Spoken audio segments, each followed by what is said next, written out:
y'all feel? Everybody all right? Okay. Before we continue, we got to give it up for the bleacher people back here. Been sitting down this entire time. My God. Held those fake smiles this entire time. I'm joking. Must be hard, but you know what? It's well worth the wait of what's coming up next. This is a part of the program that I'm really excited about. Once I heard about it, it's the performance of the Telling Project. Okay? In the Telling Project, we have a program centered on the premise that honesty and open-mindedness are core values that make up a democracy. The Telling Project reminds us that one of the best ways to reach out to our fellow citizens is try to understand each other and simply to listen to each other. And here to introduce the performance is Wes Moore. That's a snazzy dressed man right here. Wes has devoted years of his life to our country in both the military and in the government. First, he served in the 82nd Airborne in Afghanistan. Then he entered public service, working as a White House fellow and a special assistant to the Secretary of State, Condoleezza Rice. Come on out here, Wes. He also has a Rhodes Scholar, a soon-to-be published author. Would you please welcome the most snazziest dresser in the room today?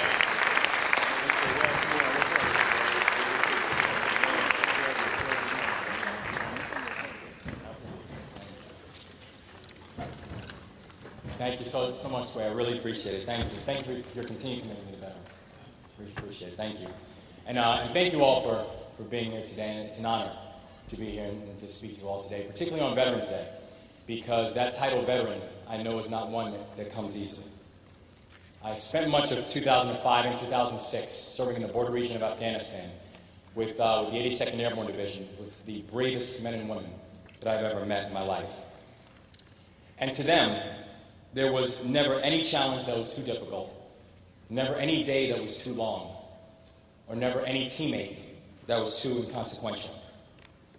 These young men came from Maine and Michigan and New York and New Mexico. Now, some joined for the chance to attend college because the Army would give them money, for the military would give them money.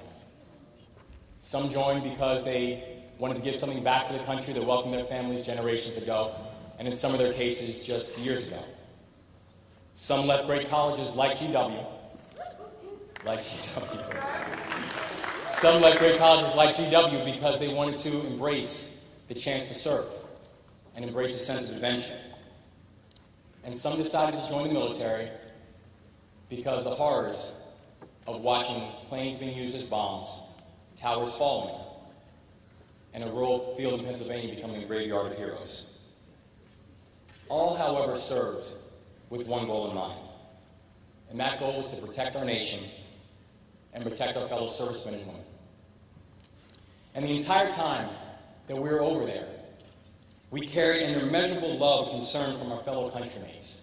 Many of you in this room who never forgot about us in your thoughts and prayers. You sent us letters that made us smile. You shared your personal stories to remind us why we were fighting. And you sent care packages with every cookie, cake, brownie imaginable. But in essence, what you did and your service to us served as a continual reminder about why we love our country so much and why we're willing to sacrifice it all for her.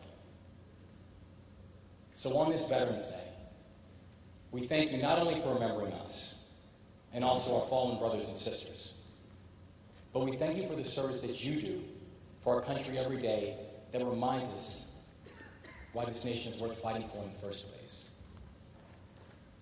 Listen, I mean, it's imperative. It is absolutely as imperative that you accomplish your mission as servant leaders as it is that we accomplish ours as military personnel. Mentors, teachers, firefighters, police, big brothers and big sisters, parents, and everyone else who makes it a point to make sure that public service doesn't necessarily have to be an occupation, but the public service becomes a way of life. You understand certain fundamentals. You understand that if a city has a 60% dropout rate, that is as much a national security threat as Taliban or Haqqani insurgents.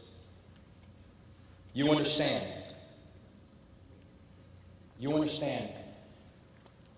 that winning hearts and minds in cities like Baltimore, in cities like Brooklyn, cities like Chicago, and cities like Washington, D.C., is just as important in winning hearts and minds in cities like Al-Basra and Ghazni and Mosul.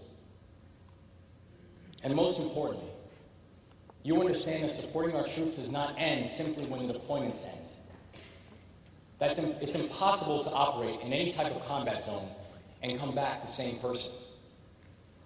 The sights, the smells, the actions, and the emotions will stay with you for a lifetime. And that's fine. But what is truly important is that the outlet exists for our veterans to come home and to share their stories, and that friends and family and veterans and the supporters of veterans have an outlet to listen. And that's what the Telling Project is all about. And that's what this organization we're about to present, that's fundamentally what they do.